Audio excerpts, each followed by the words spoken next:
Namaste. My topic is utilizing nature as a resource for learning to awaken total consciousness. I'm Dr. Asha AK. Education aims to make the student realize the immense potential in him or her and utilize opportunities around to give the best. Education helps a student to be civilized, cultured, and refined. As a panacea for all evils, education helps one in the pursuit of wholeness.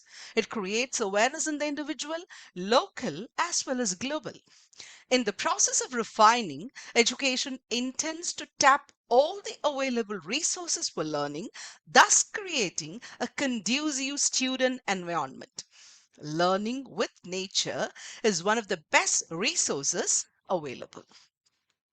The Hindu mythology considers ecology as an important part of a spiritual worldview. The epics, Vedas, and Upanishads contain messages for preservation of environment and ecological balance. God is seen in every object of the universe. Nature is worshipped and taken care of. Worship of God in air, water, fire, sun, moon, stars, and earth is there in Greek mythology as well.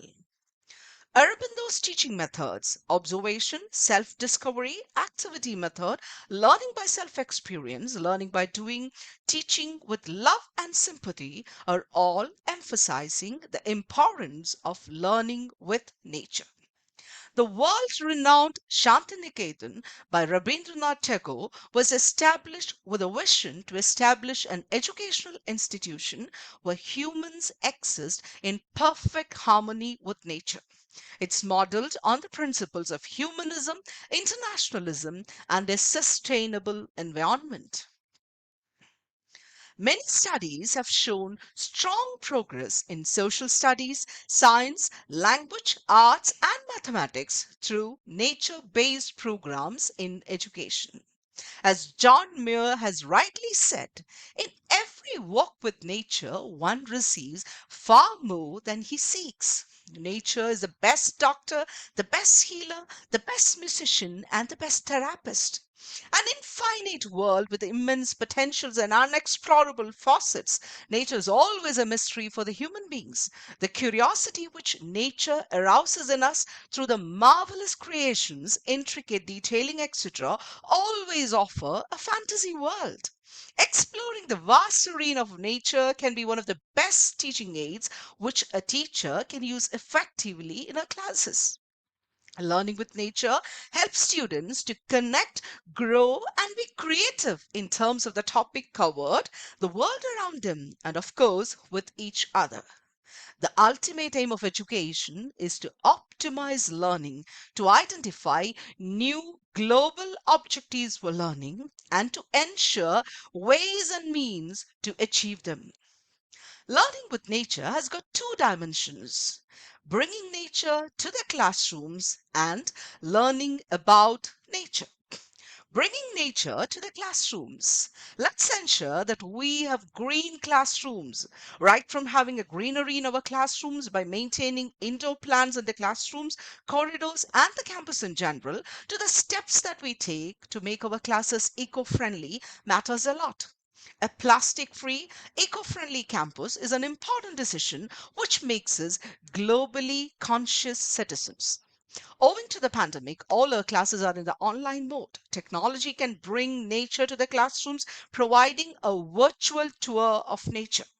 Students can be conscientized about various global issues like global warming, melting of glaciers, rising sea level, pollution of water, air, and soil, etc., by showing documentaries and videos in the class and promoting further discussion and action plans based on it. When learning moves to a digital platform, the use of paper can be minimized as it will help in preventing the destruction of trees, thus promoting afforestation. Implementing green yard or schoolyard learning at least once in a week is an effective measure to ensure that students learn with nature. The guidance sessions, discussions, tutorials, etc., can be comfortably managed in an outdoor setup. Students will definitely enjoy the setup. It reduces the monotony of a bench and desk atmosphere. Learning occurs in a peaceful environment in harmony with nature. Videos and other learning materials can be shared to the student groups and they can learn from them in the outdoor setup. It also encourages peer learning. Students can be encouraged to create a garden in the campus. They can cultivate vegetables and fruits. They learn about the types of soil, use of natural manure, disposal of waste, etc. Students learn the art of enjoying the fruits of their own hard work.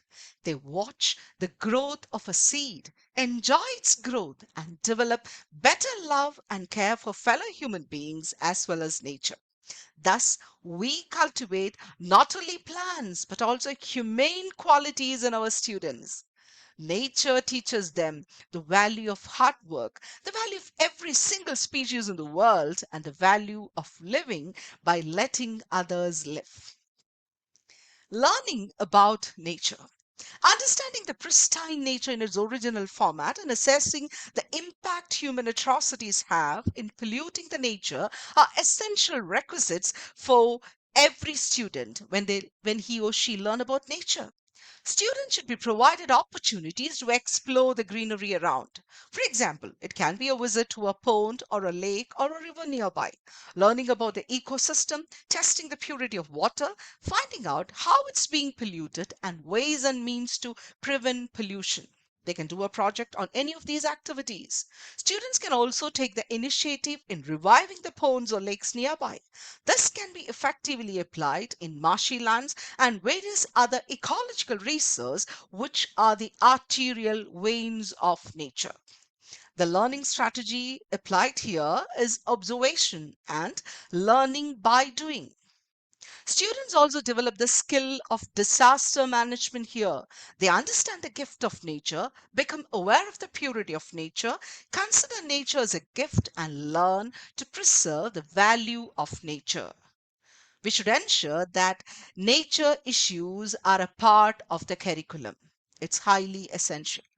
The natural calamities and the pandemic are the result of our over exploitation of nature. In order to curb this and prevent our future generations from bearing the brunt of the atrocities we are committing towards nature, it's high time that we change our strategies, we change our curriculum, we change our learning methodologies to accommodate nature as well. We have to ensure that our campuses are nature friendly, our learning is nature friendly, our content is nature friendly, and our methodologies are nature friendly. And what could be the educational implications? Nature's blessings. Interacting with nature benefits children in their physical, mental, and emotional health. Opportunities to interact, understand, and engage with nature help students to be rejuvenated, happy, and relaxed. Nature boosts physical, mental, and emotional health. Nature breeds curiosity and encourages learning. It makes us a part of a bigger self. It widens our horizons. Nature helps students to be rejuvenated, attentive, happy, and relaxed. Nature helps students balance intellectual and spiritual learning. Interaction with nature develops self discipline.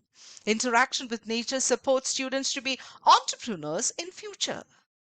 I heard the story of an engineer, Kishore Indukuri, who quit his job in United States and returned to India. He bought 20 cows and started a dairy farm. He started selling unadulterated milk. Now his firm has a turnover of 44 crores. So being with nature always help you to be financially independent as well. Students can play an active role in protecting the environment. Incorporating nature in instruction improves our academic achievement. And of course, when you are involved with nature, it promotes our physical activity, our fitness, and health. And what should be the role of the teacher here? Teachers create the mood and tone of the room and can influence as well as impact learning. As a facilitator, teachers can create positive classroom cultures and can lead to more opportunities for students to positively connect with the content, with the peers, and with the teacher. We can create a flexible learning environment, bring nature to the class, and take the class to the nature. Enrich students' experiences by exploring nature. Bring beautiful and inspiring stories to the class. And what we can do, we can ensure a safe space for students. We can blend technology and nature in our teaching strategies. We can promote protection and conservation of nature. We can use and encourage the use of eco-friendly materials. We can tap all the resources possible to cultivate a genuine feel for nature. The innovative strategies used by a teacher can help in tapping the global environmental opportunities. The multiple and varied learning experiences with nature is especially important for developing global consciousness. And how do we bring inspiring stories to the class? Here are some examples for you. The story of Salamudra Timmaka from Karnataka, a self-taught, uneducated environmentalist who has planted over 384 banyan trees. Gudga's stream and Deepak Gao, who has planted over 47,000 saplings. Jevdev Payang, the forest man of India, who turned 1,360 acres of barren land into an animal sanctuary called Malai Forest. Pamela and her husband Anil K. Malhotra, who transformed 300 acres of denuded farmland in Karnataka to India's first private wildlife sanctuary. V. Vidyadharan, a tree-loving police inspector from Kerala who is planting trees for 40 years in Alapura. Maiti Andolan from Uttarakhand, where brides plant a tree as soon as the marriage ceremony is over. Madhya Pradesh breaking Guinness record by planting 66 million trees in 12 hours. Yoganathan, a bus conductor from Tamil Nadu, who has planted over 1 lakh trees across 32 districts. Radhika Anand from Delhi, who has planted over 1 lakh 10,000 fruit trees with the help of army. And Sham Kumar, an auto rickshaw driver from Tenkurushi, Kerala, who has planted over 23,000 trees in and around his village. So these stories are really inspiring and enriching. This definitely motivate our students to be nature friendly, nature conscious. The National Education Policy 2020 has stressed on the development of capacities that promote student wellness, such as fitness, good health, psychosocial well being, and sound ethical grounding, which are critical for high quality learning. It emphasizes on providing students plenty of opportunities for participation in sports, culture clubs, arts clubs, eco clubs, activity clubs, community service projects, etc. Learning with nature definitely helps to realize these objectives envisaged by the NEP 2020. Ralph Waldo Emerson has aptly said, Earth laughs in flowers. When flowers bloom, children laugh. If teachers can laugh along, the classrooms will be a soothing space where learning takes place in a joyous and creative manner. This love for a single flower to the Mother Nature can absolutely develop a total consciousness towards being a responsible global citizen. Thank you so much.